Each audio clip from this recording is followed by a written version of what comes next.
Al-Quran diturunkan oleh Allah bukan hanya sekedar untuk dibaca, tetapi Allah menurunkan kepada kita Al-Quran untuk dibaca dan untuk ditadabbur maknanya, kemudian diamalkan kandungannya, isinya. Allah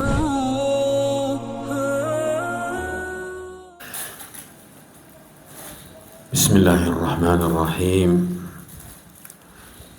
Alhamdulillahi Rabbil Alamin. Wabihi nasta'inu ala umurid dunya Wabihi nasta'inu ala umurid dunya wad din. Asyhadu an la ilaha illallah wahdahu la syarika lah. Wa asyhadu anna Muhammadan abdullahi wa rasuluh.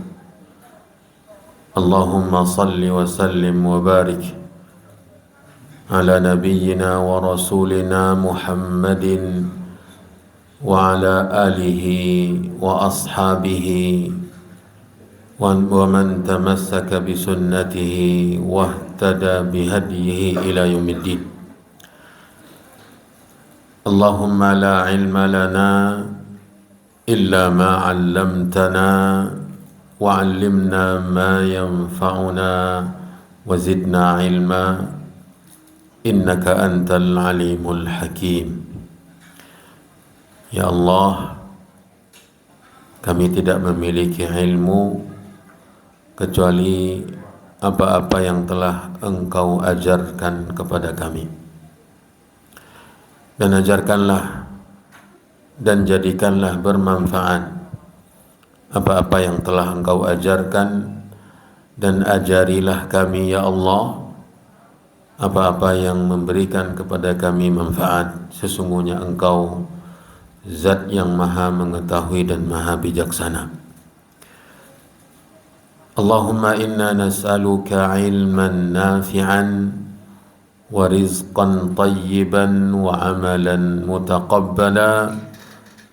Ya Allah, sesungguhnya kami memohon kepadamu ilmu yang bermanfaat, memohon kepadamu ya Allah rezeki yang halal, dan kami memohon kepadamu ya Allah amalan-amalan yang Engkau terima. Ma'asyiral muslimin, ma'asyiral muslimat, jemaah salat subuh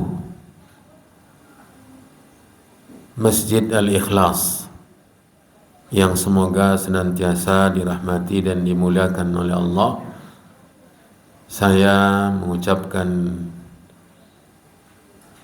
salam yang merupakan ucapan keberkahan, ucapan yang membuat kita semakin dekat ke surga Allah Subhanahu wa taala, dan ucapan yang akan mempererat selalu hubungan antara orang-orang yang beriman, dan juga merupakan ucapan yang ada di dalam surga. Assalamualaikum warahmatullahi wabarakatuh. Para jemaah yang semoga senantiasa dirahmati dan dimuliakan oleh Allah, kita bersyukur kepada Allah yang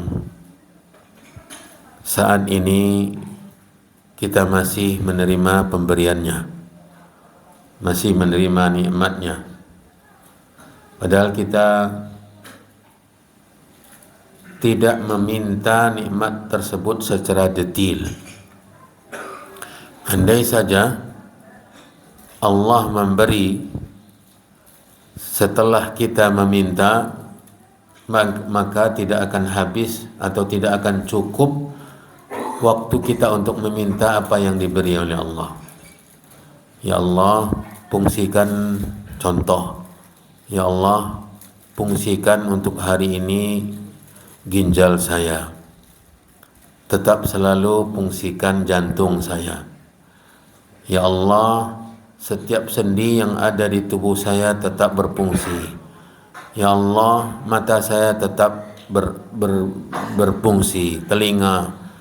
Banyak yang seharusnya kita minta bila kita mendapatkannya setelah meminta. Tetapi tidak. Tanpa kita memintanya, Allah juga tetap memberi. Bangunnya kita dari tidur, Allah yang membangunkan kita. Sebagaimana pula Allah yang membuat kita tidur. Bila Allah tidak menetapkan kita untuk tidur, maka tidak akan mungkin kita bisa tidur. Adanya siang dan malam itu merupakan sarana bagi manusia untuk bisa bangun dan tidur.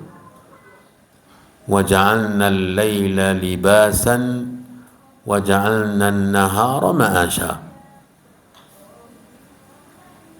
Malam sebagai pakaian kegelapannya sebagai pakaian yang menutupi pandangan, yang menutupi sehingga orang-orang tidak terlalu leluasa bergerak di malam hari. Yang membuat mereka mampu lakukan adalah tidur, istirahat. Dan siang terang untuk beraktivitas dan bekerja untuk mencari kehidupan. Para jemaah yang dirahmati dan dimuliakan oleh Allah, nikmat Allah sangat banyak. Makanya Allah mengatakan jika kalian hendak menghitungnya, tak mungkin kalian bisa menetapkan berapanya. Saat ini saja, saat ini, bukan sebelumnya, dan tidak akan yang akan datang. Saat ini saja kita tidak akan bisa menghitung pada diri kita masing-masing berapa nikmat Allah yang diberikan oleh Allah Subhanahu wa taala. Wa in ta'uddu ni'matallah la tuhsuha. Jika kalian menghitung nikmat Allah, kalian tidak akan mungkin bisa menghitungnya. Maksud tidak mungkin bisa menghitung berapa jumlah dari nikmat yang saat ini kita terima dari Allah Subhanahu wa taala, apalagi yang sudah-sudah, apalagi yang akan datang bila Allah melanjutkan usia kita. Bapak Ibu yang dirahmati dan dimuliakan oleh Allah, kemudian saya mewakili kawan-kawan yang datang ke sini mengucapkan jazakumullahu khairan. Semoga Allah membalas dengan kebaikan, pahala yang berlipat ganda, keberkahan pada usia, umur, amalan, keluarga, harta, kepada pengurus masjid ini yang telah bersedia menerima kita untuk mengadakan pengajian di saat ini. Kemudian juga yang menyebabkan terjadinya pengajian kita, semoga Allah Subhanahu wa taala memberikan balasan yang berlipat ganda, memberkahi umurnya, waktunya, hartanya dan keluarganya. Dan kita semua yang hadir maupun yang bersama kita walau tidak di dalam satu tempat, semoga Allah Subhanahu wa taala mengumpulkan kita kembali nanti di surganya sebagaimana telah mengumpulkan kita di majelis yang insya Allah diberkahi oleh Allah Subhanahu wa taala ini. Kemudian masuklah kita kepada tema yang akan kita perbincangkan pada kesempatan yang berbahagia ini. Intinya adalah tadabburul ayat, yaitu mentadabbur ayat-ayat Allah. Maksudnya ayat-ayat yang maqru'ah, ayat-ayat yang dibaca berupa ayat-ayat Al-Quran. Karena ayat-ayat Allah ada dua. Ayat-ayat Allah ada dua. Ayat-ayat yang dibaca yaitu wahyu yang diturunkan oleh Allah Subhanahu wa taala kepada para rasul. Ya, semua rasul mendapat wahyu. Dan Nabi Muhammad SAW menerima Al-Quran sebagai kitab terakhir yang di dalamnya ada petunjuk bagi manusia, bagi orang-orang yang beriman, ya, yang membawa manusia ke surga, yang memberikan kehidupan bahagia di dunia dan di akhirat. Al-Quran, kitabullah. Ya. Kemudian ayat-ayat Allah yang kedua adalah ayat-ayat yang dilihat. Ayat yang dilihat, mar'iyah, berupa ciptaan-ciptaannya.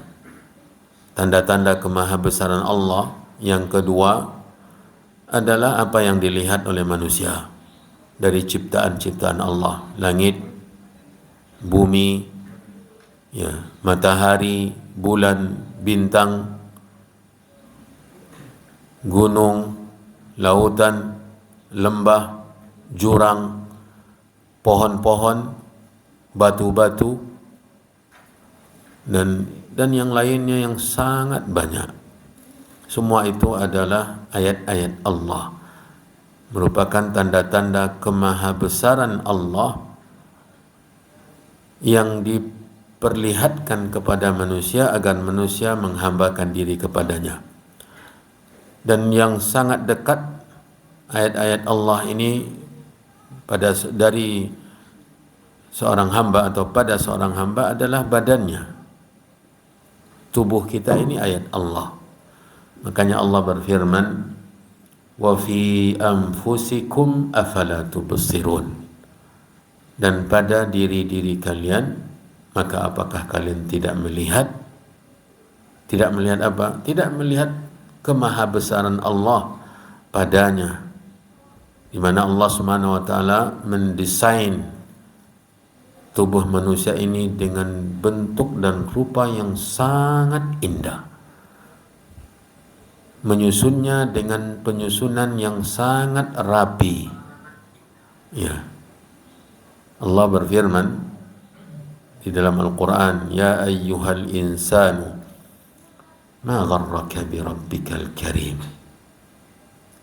Wahai manusia, apa yang membuat engkau tertipu sehingga membangkang kepada Tuhanmu yang maha mulia?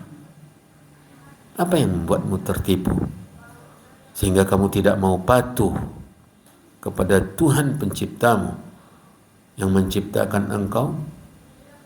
Alladzi khalaqaka fasawwaka fa'adalaka fi ayyi suratin ma syaa rakkabaka.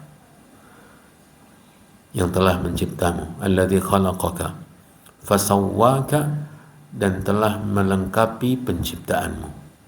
Ya. Menyempurnakan penciptaanmu.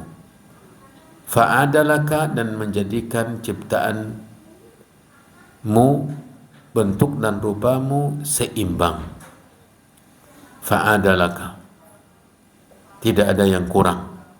Bentuk normalnya seorang manusia dicipta, diberi dua mata, kemudian diberi lidah dan dua bibir. Ini nikmat yang sangat luar biasa diberikan oleh Allah kepada kita manusia. Nikmat mata melihat, nikmat lisan dan dua bibir berbicara. Alam naj'al lahu 'ainaini wa lisanan wa syafatain. Tidakkah kami telah menjadikan untuknya dua mata, dan kami jadikan untuknya satu lidah dan dua bibir untuk berkomunikasi, berbicara. Jangan dikira dua bibir ini tidak berfungsi apa-apa. Besar fungsinya. Besar fungsinya. Bila saja salah satu dari dua bibir itu tidak lengkap atau tidak sempurna, maka komunikasi terhalangi. Susah dipahami ucapan yang keluar dari seseorang yang bibirnya sumbing. Payah dipahami kata-katanya. Bayangkan bagaimana dua bibir itu nikmat yang kita tidak menyadarinya. Bahkan dalam makhraj huruf bahasa Arab, ketika kita membaca Al-Quran, ada makhraj bibir. Ada makhraj bibir. Fa, ba, mim. Bila dia tidak baik, fungsinya, maka makhraj itu juga tidak akan tepat keluarnya. Sementara membaca Al-Quran, keluarnya huruf-huruf tersebut harus pada tempatnya, harus pada makhrajnya, indah didengar, sempurna bacaannya, diridhai oleh Allah Subhanahu wa taala. Maka nikmat Allah pada kita sangat banyak.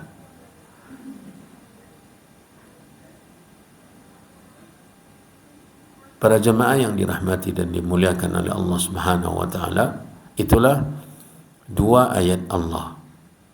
Yang pertama yang dibaca, berarti Al-Quran itu adalah tanda kemahabesaran Allah dalam bentuk bacaan, diturunkan untuk dibaca. Makanya wahyu pertama perintah untuk membaca, Iqra, Iqra, perintah untuk membaca. Utlu ma uhiya ilaika min kitabi rabbik. Bacalah. Perintah ini kepada Nabi SAW. Bacalah apa yang telah diwahyukan kepadamu dari Tuhanmu Allah Subhanahu wa taala yang mencipta. Al-Quran untuk dibaca.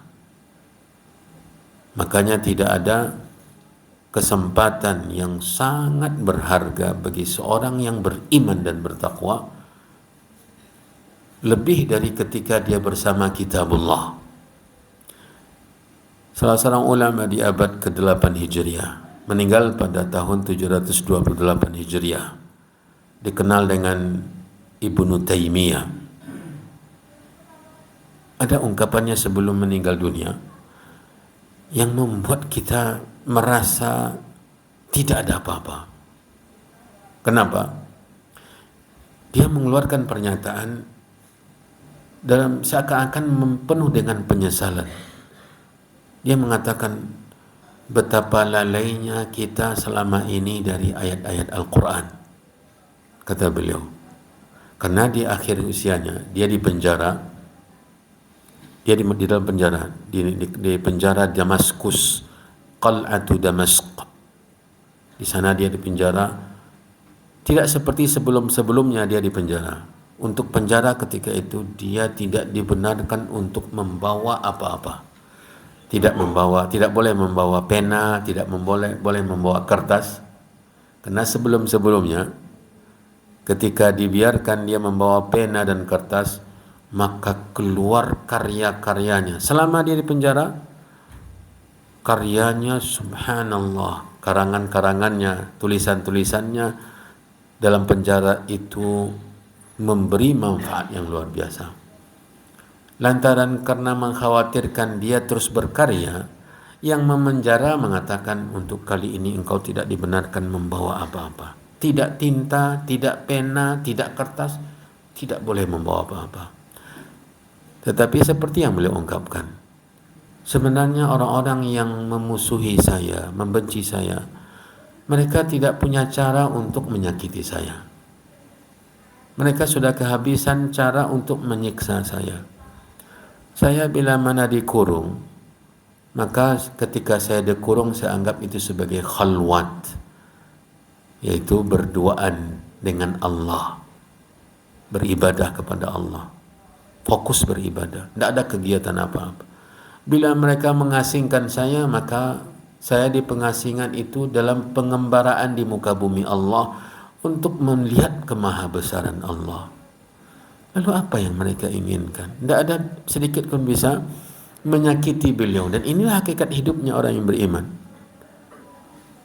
Bahkan beliau mengatakan, sebenarnya di dunia ini ternyata ada surga. Beliau mengatakan demikian. Inna fid dunya jannah. Ternyata di dunia ini ada surga. Cuma kata beliau, man lam yadkhulha lam yadkhul jannatal akhirah. Siapa yang tidak memasukinya, maka susah untuk masuk surga akhirat. Yang beliau maksud surga dunia, yang beliau maksud dengan surga dunia itu adalah ketenangan hati, tentramnya hidup seorang mukmin. apapun kondisi dan keadaannya dia tetap beridha. Dia tidak pasrah, tetap pasrah dan menerima keputusan Allah Subhanahu wa taala. Ajaban li amril mu'min, kata Nabi alaihi salatu wassalam. Benar-benar menakjubkan urusan orang-orang yang beriman. Inna amrahu kullahu khair. Urusan orang yang beriman itu selalu baik.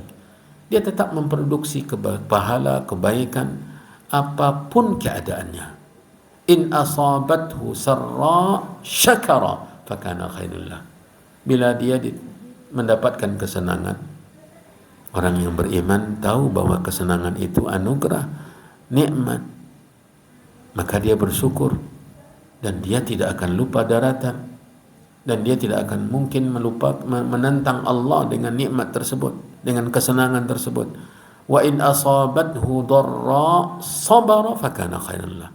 Sebaliknya jika dia ditimpa oleh kesulitan, kesusahan, ujian, dia bersabar dan itu kebaikan baginya. Itulah keadaan mukmin dalam hidupnya. Karena tidak akan mungkin orang mukmin senang terus hidupnya, sukses terus usahanya, tidak ada rugi, sehat selalu, tidak ada sakit, kaya terus sampai mati, tidak. Sebagaimana siang dan malam berputar, maka keadaan hidup kita juga tidak akan sama, akan selalu berubah-ubah. Tilkal ayyamu nudawiluha bainan nas. Itulah hari-hari dunia yang kami silih gantikan, putar balikkan antara manusia. Hari ini Anda berkuasa, satu saat nanti Anda akan dikuasai, Anda akan menjadi orang biasa. Itulah kehidupan. Hari ini Anda sehat, suatu saat nanti belum tentu Anda tidak akan sakit. Ya. Maka kembali kita kepada Ibnu Taimiyah tadi yang mengungkapkan kata-kata seakan-akan penuh penyesalan. Apa katanya? Di penjara tersebut, di situ dia meninggal dunia. Ya. Karena dia tidak bisa lagi berkarya, maksudnya berkarya untuk menulis, maka dia menyibukkan diri dengan membaca Al-Quran, mentadabbur Al-Quran terus, ya. Makanya berpuluh kali dia mengkhatamkan Al-Quran, hampir 81 kali, ya, hampir 81 kali dia mengkhatamkan Al-Quran, dan dia mendapatkan ilmu yang tidak didapatkan sebelum-sebelumnya, sehingga dia mengatakan demikian. Betapa lalainya kita dari kitabullah. Padahal kalau kita baca karya-karyanya, maka kita merasa heran dengan pernyataannya. Karena ketika dia menulis tulisan, menulis buku, itu yang ada cuma ayat-ayat Allah. Seakan-akan dia diperlihatkan Al-Quran itu per lembar di depannya, kemudian dia tuliskan dalam tulisannya. Hadir seketika dia ingin menyatakan ini dalilnya Quran, maka dibawa semua ayat-ayat yang berbicara tentang apapun yang dia bahas. Ya. Saya pernah bersama kawan-kawan membaca salah satu dari karyanya. Ya. Untuk satu masalah dia nukilkan ayat-ayat yang sangat banyak, padahal itu tidak dengan membolak-balik Al-Quran, bukan dengan aplikasi seperti sekarang ini. Itu dengan hafalan. Ini bukan sekedar hafalan, ini plus memahami. Ya. Dia tahu apa saja dalam Al-Quran itu yang berhubungan dengan jujur. Dia tahu di mana saja terletak dalam Al-Quran ayat-ayat yang berbicara tentang kesyirikan, tentang tauhid, tentang keimanan, tentang ketakwaan. Sehingga ketika dia ingin membahasnya, maka dibawakan semua ayat-ayat tersebut dari awal Al-Quran sampai akhir Al-Quran. Lalu kita heran kenapa dia sampai sebegitunya mengatakan betapa lalainya saya sebelum ini dari kitabullah. Karena memang orang-orang kalau sudah menelungkupkan diri atau menyungkurkan badannya kepada kitabullah untuk membaca, mentadabburnya, maka dia akan merasa betapa indahnya waktu dilaluinya. Kata Utsman bin Affan, andai hati kita benar-benar bersih, maka kita tidak akan pernah bosan dengan Al-Quran. Lau tahurat qulubuna ma syabi'na min kitabillah. Tetapi hati kita yang kurang bersih, sehingga berhari-hari kita tidak pernah membaca ayat Allah. Bahkan Ramadan ke Ramadan baru kita baca. Datang Ramadan sekarang baca Al-Quran, khataman. Nanti datang Ramadan yang berikutnya baru kita kembali kepada Al-Quran. Yang sudah penuh dengan debu, dilap dulu baru kita membaca di bulan Ramadan. Sisanya kemana? Padahal semakin dekat kita dengan Al-Quran, maka akan semakin dekat kita dengan Allah Jalla wa'ala. Karena dia firman Allah. Nah, ini yang mendorong kita untuk di waktu subuh selalu membahas tentang ayat-ayat Allah. Tadabburul ayat, mentadabbur ayat-ayat Allah. Karena Al-Quran diturunkan bukan hanya sekedar untuk dibaca. Ini kaidah. Al-Quran diturunkan oleh Allah bukan hanya sekedar untuk dibaca. Tetapi Allah menurunkan kepada kita Al-Quran untuk dibaca dan untuk ditadabbur maknanya. Kemudian diamalkan kandungannya, isinya. Allah berfirman di dalam Al-Quran, Kitabun anzalnahu ilaika mubarakun liyadabbaru ayatihi waliyadzakkara ulul albab. Kitab telah kami turunkan kepadamu, maksudnya Nabi. Mubarak, berkah, penuh dengan keberkahan. Tujuannya liyadabbaru ayati, agar mereka-mereka yang menerima Al-Quran mentadabbur ayat-ayatnya. Jadi tadabbur ini tujuan diturunkan Al-Quran, memahami makna. Dengan apa kita memahaminya? Dengan tafsir ulama-ulama tafsir semenjak lama, bukan sendiri-sendiri, bukan seenaknya kita menafsirkan Al-Quran. Sudah ada tafsirnya. Al-Quran menafsirkan Al-Quran. Nabi SAW diturunkan untuk menafsirkan Al-Quran. Para sahabat menafsirkan Al-Quran sesuai dengan tuntunan Nabi SAW. Nah, ini yang harus kita ketahui. Al-Quran diturunkan bukan sekedar untuk dibaca, tetapi justru untuk dipahami dan diamalkan dalam kehidupan kita. Sampai-sampai ada seorang ulama klasik, ulama salaf, mengatakan dahulu generasi yang pertama-tama mereka seperti yang diungkapkan oleh salah seorang sahabat yang diceritakan oleh muridnya, mereka belajar kepada Nabi SAW itu 10 ayat. Jadi metode belajar Al-Quran di pendidikan Nabi SAW itu dengan 10 ayat, kata mereka, para sahabat. Ayat yang 10 ini dipelajari, dibaca, kemudian dipahami, kemudian diamalkan. Itulah konsep pendidikan Al-Quran yang menghasilkan. Apa hasilnya? Itu para sahabat yang diridhai oleh Allah, yang Allah ridha kepada mereka. Ini akan nanti kita singgung sedikitnya sesuai dengan waktu yang ada.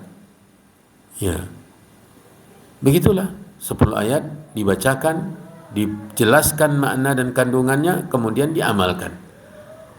Baru pindah ke 10 berikutnya setelah paket tadi selesai. Tidak akan berpindah ke 10 ayat setelahnya kecuali setelah mereka berhasil membacanya dengan baik, kemudian memahami makna dan kandungannya, kemudian mengamalkan. Kata mereka, fata'allamna al-Qur'ana wal ilma wal amala ma'an. Jadi 3.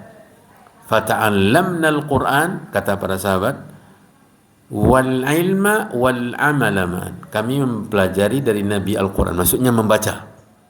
Jadi Al-Quran itu dipelajari membacanya.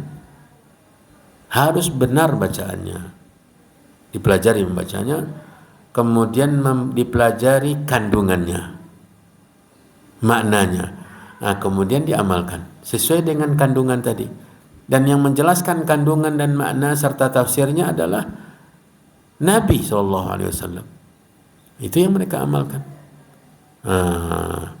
Ini metode yang menghasilkan. Bapak Ibu yang dirahmati dan dimuliakan oleh Allah, setelah muqaddimah tentang kitabullah, tentang nikmat Al-Quran, kita masuk ke judul. Ya, ayat-ayat yang bercerita tentang orang-orang yang telah berhasil meraih ridha Allah. Ternyata ada dalam Al-Quran berita tentang orang-orang yang telah sukses meraih ridha Allah. Ridha Allah, ya, ridha Allah adalah pencapaian yang tertinggi, ya, pencapaian yang tertinggi yang dilakukan oleh manusia dalam hidup di dunia ini. Berhasil mendapatkan ridha Allah ini adalah pencapaian yang tidak ada lagi di atasnya. Pencapaian, kesuksesan yang tidak tertandingi oleh kesuksesan apapun. Ridha Allah. Ya. Karena kalau kita tidak mendapat ridha Allah berarti Allah murka. Kalau Allah sudah murka, ridha siapa yang akan kita kejar? Kalau Allah murka kepada kita, maka tidak ada artinya seluruh manusia yang meridhai kita. Walau semua manusia ridha kepada kita, tetapi Allah SWT murka, tidak ada apa-apanya ridha manusia. Sebaliknya sama. Sebaliknya sama. Walau ya semua manusia murka. Walau semua manusia murka, bila Allah ridha kepada kita, maka tidak akan ada apa-apanya murka manusia. Tidak berguna. Tetap yang paling istimewa adalah ridha Allah Subhanahu wa taala. Ini yang dicari oleh orang-orang yang beriman dalam hidup ini. Bagaimana Allah ridha? Makanya ketika meninggal pamannya Abu Talib, dan berbarengan tidak jauh jaraknya meninggalnya paman dengan istrinya yang tercinta, Khadijah Ummul Mukminin radhiyallahu anha wa ardhaha. Tidak jauh jaraknya, dan Nabi benar-benar bersedih, berduka. Bahkan dalam kitab sirah dinamakan tahun meninggalnya mereka berdua ini dengan tahun bersedih, tahun belasungkawa, tahun berduka, amul huzni. Kalau baca kitab sirah, ya, tahun meninggalnya mereka berdua ini dinamakan dengan tahun kesedihan, karena Nabi benar-benar berduka. Kenapa? Karena dua sosok ini berperan penting dalam berdakwahnya Nabi. Peran mereka luar biasa dalam dakwah Nabi. Abu Talib pamannya, walaupun dia tidak beriman, tapi perannya dalam mendukung dakwah Nabi luar biasa. Dan mungkin tidak akan bisa kita menandinginya. Ya. Yang kedua, istrinya mendukung Nabi secara moral, secara material. Semenjak pertama menerima wahyu, Nabi sudah mendapat dukungan dari istrinya yang tercinta secara moral. Sampai-sampai dia mengatakan ketika Nabi khawatir akan ada sesuatu yang buruk menimpanya, inni akhsha ala nafsi. Dalam hadis Bukhari, saya khawatir sesuatu menimpa saya. Ketika peristiwa di Gua Hira, apa perkataan Ummul Mukminin Khadijah? Kecerdasan seorang istri dalam menopang suami, sebagai partner suami dalam menghadapi apapun keadaan hidup ini. Apa kata istrinya? Kalla la yukhzikallahu abada. Sekali-kali tidak. Allah tidak akan mencelakakanmu selama-lamanya. Bayangkan bagaimana motivasi ini. Kata-kata yang bila masuk ke telinga Nabi dan mengalir bersama darah Nabi, menghilangkan segala kekhawatiran di dalam tubuh Nabi, di dalam jiwa Nabi. Dengan kata-kata kalla, sekali-kali tidak.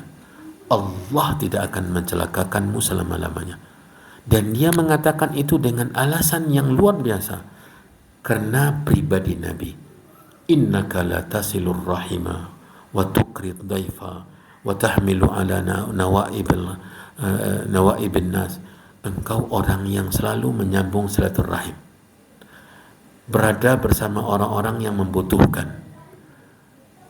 Pokoknya bersama orang-orang yang susah. Membantu orang, memuliakan tamu. Akhlak yang mulia yang dia tahu pada suaminya itu yang dia katakan. Orang yang seperti kamu ini tidak akan mungkin dicelakai oleh Allah Subhanahu wa taala. Itulah istri Nabi sallallahu alaihi wasallam. Para jamaah yang dirahmati dan dimuliakan oleh Allah Subhanahu wa taala, ridha Allah adalah pencapaian tertinggi yang didapatkan atau dihasilkan seorang manusia di muka bumi. Ya. Dan di antara efek dari ridha Allah atau buah dari ridha Allah surga. Allah tidak akan memasuki seorang pun ke surga kecuali diridainya. Bahkan syafaat saja, adanya fasilitas orang membantu yang lain di akhirat nanti. Ya. Salah satu syaratnya apa? Apa salah satu syarat bolehnya seseorang membantu orang lain, memberi syafaat orang lain? Ridha Allah kepada yang dibantu. Ya. Yang pertama, izin Allah kepada yang membantu. Bila tidak diizinkan oleh Allah, maka dia tidak akan bisa membantu, memberi syafaat. Yang kedua, ridha Allah kepada yang ditolong. Bila Allah tidak ridha kepadanya, walau semua yang mendapat izin membantunya tidak akan berhasil. Dan Allah tidak ridha kepada pelaku-pelaku kesyirikan. Makanya orang musyrik di akhirat nanti tidak berhak mendapatkan syafaat. Kecuali satu-satunya manusia yang mendapat bantuan syafaat adalah paman Nabi tadi, Abu Talib. Dan satu-satunya Rasul yang mendapatkan hak atau wewenang untuk memberi syafaat kepada seorang musyrik adalah satu-satunya Rasulullah SAW. Nabi Ibrahim tidak bisa berbuat apa-apa kepada ayahnya sendiri. Tidak bisa. Padahal diperjumpakan oleh Allah dia dengan ayahnya di akhirat nanti. Nabi yang mengabarkan dalam hadis Sahih Bukhari bahwa Nabi Ibrahim berjumpa dengan ayahnya. Melihat ayahnya dengan bentuk yang kusut masai, mukanya penuh debu, cemberut, kesedihan, raut kesedihan, kekhawatiran, kecemasan benar-benar tampak jelas di wajah ayahnya. Lalu Nabi Ibrahim mengatakan ke ayahnya, bukankah dahulu saya sudah mengatakan kepadamu, hai ayahku, patuhi saya, imani saya, ya, percayai saya. Kata Nabi Ibrahim, Nabi yang bercerita dalam Sahih Bukhari, dahulu kan sudah katakan, ya abati, ya, diungkapkan, ceritakan oleh Allah dalam Al-Quran bagaimana Nabi Ibrahim dengan santun, dengan perasaan berbakti yang sangat sempurna mendakwahi ayahnya. Panggilannya pun panggilan yang sangat sopan, ya abati, ya abati. Di surat Maryam Allah ceritakan, la ta'budis syaitan, ya, dan seterusnya. Tetapi ayahnya justru menyikapi, membalas, melayani Nabi Ibrahim anaknya dengan keras, dengan kebencian, dengan kemarahan, dengan emosi, dan bahkan mengancamnya untuk dilempari dan bahkan mengusirnya. Ya. Bertemu kembali, ketika itu ayah Nabi Ibrahim mengatakan, anakku, hari ini, maksudnya hari kiamat nanti, di hari di padang mahsyar, saya percaya kepadamu. Mendengar kata-kata yang dahulu dia idam-idamkan, dia harap-harapkannya. Kembali ada harapan Nabi Ibrahim ayahnya selamat. Lalu dia berdoa kepada Allah. Ini yang kita inginkan. Allah berfirman, sesungguhnya saya telah mengharamkan surga atas orang-orang yang berbuat syirik kepada saya. Kata Allah berfirman, tidak bisa berbuat apa-apa Nabi Ibrahim kepada orang tuanya. Nabi SAW hanya bisa memberi syafaat itu kepada pamannya saja, Abu Talib. Yang lain juga tidak. Pamannya yang lain yang tidak beriman juga tidak. Ya. Ada pamannya yang tidak beriman? Ada paman Nabi? Siapa? Abu Lahab. Abu Lahab. Nabi SAW tidak bisa berbuat apa-apa. Para jemaah yang dirahmati dan dimuliakan oleh Allah. Kembali kita kepada ridha tadi. Ya, kepada ridha. Ridha Allah itulah pencapaian yang tertinggi. Itu yang harus kita usahakan dalam hidup ini. Yang penting Allah ridha. Nah, setelah Nabi SAW meninggal dua orang tadi, dan di Mekah dia tidak lagi bisa berdakwah karena orang sudah leluasa. Tidak ada yang mereka segani lagi. Abu Talib sudah meninggal. Istrinya yang kaya raya yang juga disegani meninggal dunia. Akhirnya mereka benar-benar semena-mena. Nabi SAW merasa tidak ada lagi kesempatan untuk berdakwah. Dibawanya Zaid bin Harithah, budaknya, berangkat ke Taif. Berdakwah di sana dengan cara yang sangat bijaksana. Dia datangi dulu kepala-kepala sukunya. Dia katakan begini. Kalau seandainya kalian tidak mau menerima dan antipati dengan apa yang saya sampaikan ini, satu persatu dia sampaikan kepada mereka, maka saya dengan berpuas diri akan meninggalkan negeri ini. Tidak perlu kalian usir. Kalau memang tidak menerima, saya akan pergi. Mereka ketika disampaikan itu oleh Nabi, mereka mengatakan, iya, tidak apa-apa. Ternyata di belakang mereka melakukan siasat yang sangat keji.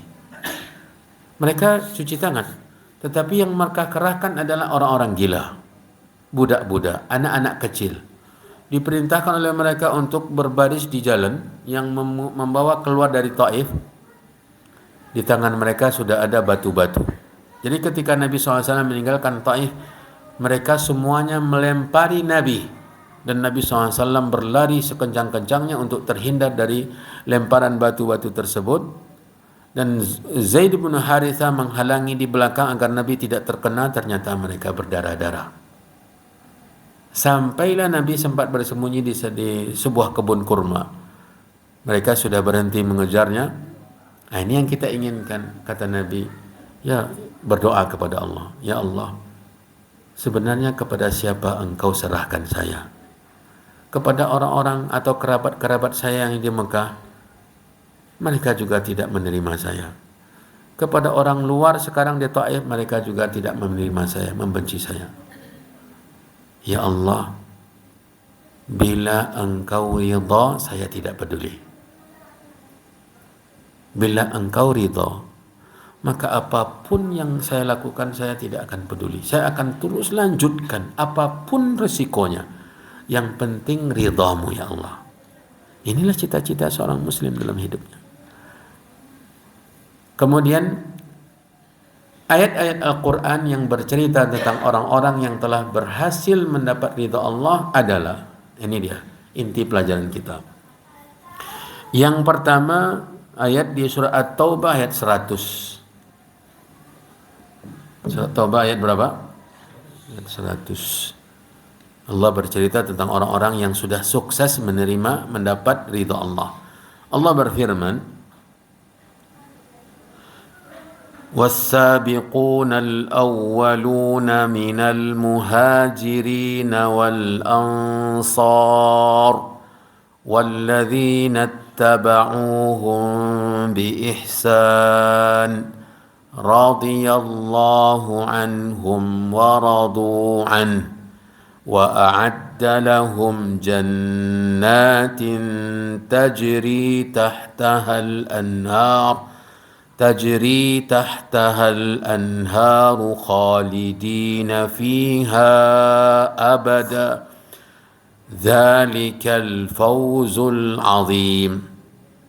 Ini ayat yang pertama yang di dalamnya Allah menceritakan kepada kita tentang siapa saja dari umat Nabi Muhammad yang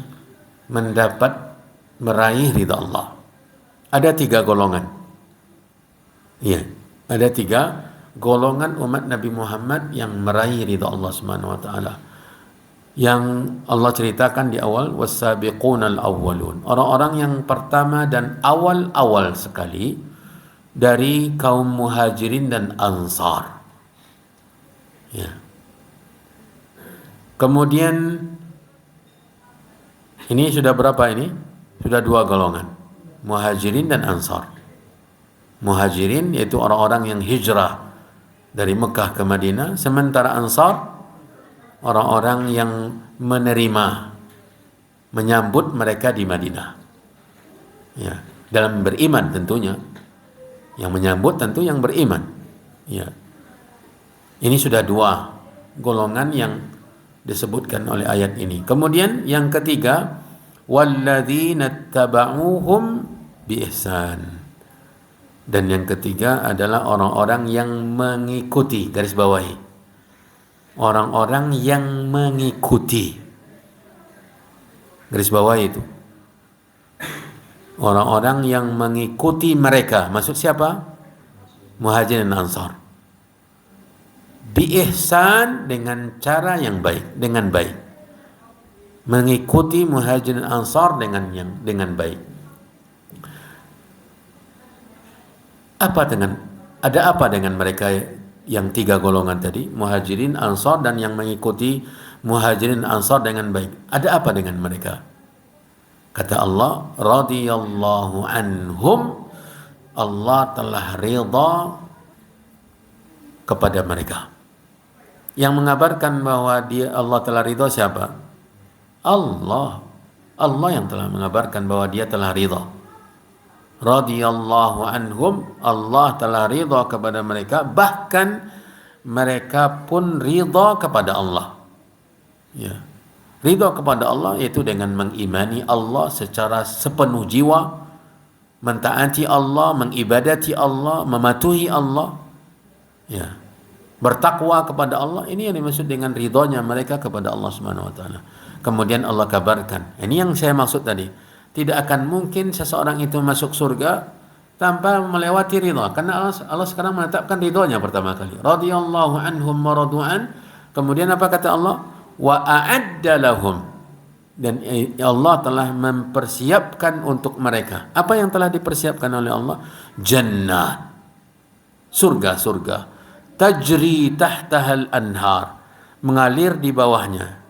Mengalir di bawah surga, di bawah pohon-pohonnya, di bawah bangunan-bangunan istananya. Ya. Ini keindahan surgawi. Itu di dunia orang sudah mulai melakukannya.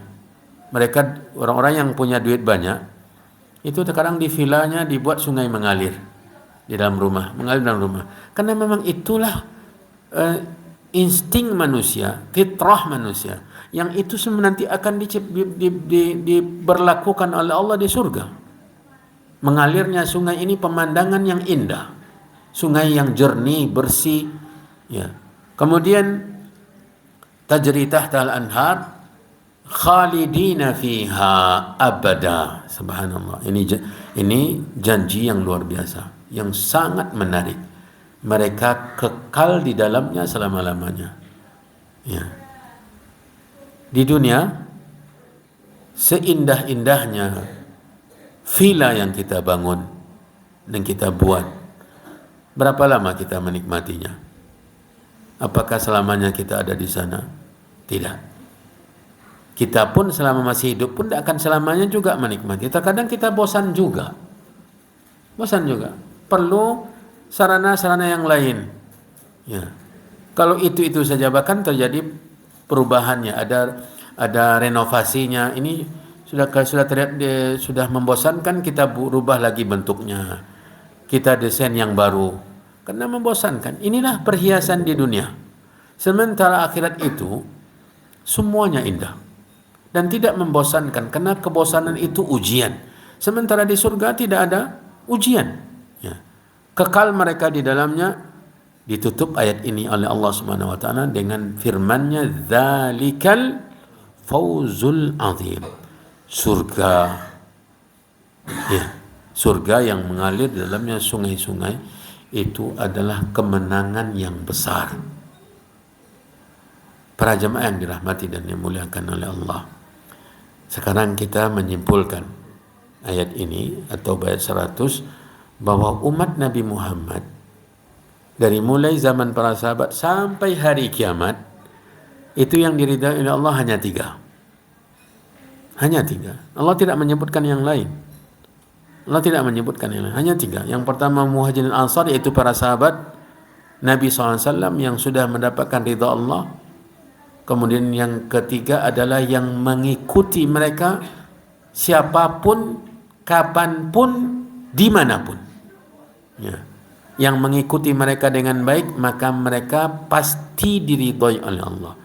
Jadi untuk mendapat ridha Allah, untuk mendapat meraih ridha Allah bagi kita yang bukan muhajirin. Kita muhajirin? Kita ansar? Ya. Jadi kesempatan kita untuk meraih ridha Allah menjadi yang ketiga. Untuk menjadi yang pertama tidak mungkin lagi. Untuk menjadi yang kedua juga tidak mungkin. Satu-satunya kesempatan kita untuk mendapat ridha Allah adalah masuk ke golongan yang ketiga tadi. Apa caranya? Ikuti muhajirin ansar dengan baik. Ikuti dengan baik itu beragama sebagaimana mereka beragama. Itu yang baik. Berakidah sebagaimana mereka berakidah. Kenapa? Mustahil Allah ridha kalau mereka tidak baik. Kalau akidah mereka tidak baik, tidak mungkin Allah meridhai mereka. Kalau ibadah mereka tidak baik, tidak mungkin Allah meridhai mereka. Kalau akhlak mereka tidak baik, tidak mungkin Allah meridhai mereka. Kalau kita mengatakan demikian, berarti kita mengkritisi Allah dan menghujat Allah. Allah tidak tahu. Ya, ternyata zahirnya mereka memang baik, tetapi hati mereka buruk. Padahal di surat yang lain, ini kita tambahkan saja ya. Di surat yang lain, di surat Al-Fath, surat Al-Fath ayat 18, ini mendukung ayat yang sekarang ini ya. Karena mustahil Allah menetapkan keridhaan kepada muhajirin ansar kalau Allah mengetahui bahwa di dalam hati mereka menyimpan keburukan. Mereka sebenarnya tidak layak mendapat ridha. Cuma mereka pandai saja berpenampilan baik sehingga Allah meridhai mereka. Ini berbahaya. Karena di ayat Al-Fatah 18 Allah mengatakan laqad radiyallahu 'anil mu'minina idh yubayi'unaka tahta asy-syajarati fa'alima ma fi qulubihim فأنزل السكينة عليهم وأثابهم فتحا قريبا. Sungguh Allah telah ridha terhadap orang-orang yang beriman tatkala mereka berbaiat kepadamu di bawah pohon. Ini para sahabat Nabi di baiat Hudaybiyah, di baiat Ridwan di Hudaybiyah tahun ke-6 Hijriah. Ya. Allah telah menetapkan ridhonya kepada mereka. Lalu Allah mengatakan fa'alima ma fi qulubihim, dan Allah mengetahui apa yang ada di dalam hati mereka. Jadi Allah menetapkan keridhaannya terhadap mereka karena ilmu, mengetahui isi hati mereka yang bersih, yang baik. Ya. Nah ini para jemaah yang dirahmati dan dimuliakan oleh Allah, pelajaran yang terpenting kita ambil dari 2 ayat ini atau ayat 100 tadi ya. Al-Fatah ayat berapa? 18. Untuk menjadi orang yang mendapat ridha Allah di dunia dan di akhirat adalah caranya mengikuti para sahabat Nabi SAW. Ikuti mereka. Dalam urusan dunia silahkan kita mengikuti perkembangan. Tapi dalam urusan agama, maka mereka yang sudah berhasil sukses meraih ridha Allah yang harus kita kalau kita ikuti, kita tauladani, kita contoh. Ya, ini pelajaran yang terpenting. Mudah-mudahan Allah Subhanahu wa taala merahmati kita semua, memberikan kita taufik dan bimbingannya, dan membukakan untuk kita jalan yang terbaik dalam beragama, berpegang kepada kitabullah, memahaminya dengan tuntunan Rasulullah SAW, berakhlak yang mulia. Dan semoga Allah wafatkan kita di atas tuntunan, di atas agama Islam, di atas tuntunan Nabi SAW. Mungkin ini yang bisa kita ambil dari ayat-ayat Al-Quran, menceritakan tentang siapa-siapa yang telah berhasil meraih ridha Allah Subhanahu wa taala, agar kita bisa memposisikan di mana kita. Para jemaah yang dirahmati dan dimuliakan oleh Allah, kita sudah sampai di penghujung waktu. Mudah-mudahan apa yang tadi kita bahas bersama-sama mendapat ridha Allah Subhanahu wa taala. Allah Subhanahu wa taala dengannya memberkahi kita, memberkahi hidup kita, memberkahi amalan kita, memberkahi harta dan keturunan kita dan keluarga kita. Lebih dan kurang saya mohon maaf. Wassallallahu wasallam wa baraka wa an'am ala nabiyyina wa rasulina Muhammad wa ala alihi wa ashabihi wa man tabi'ahum bi ihsanin ila yaumiddin.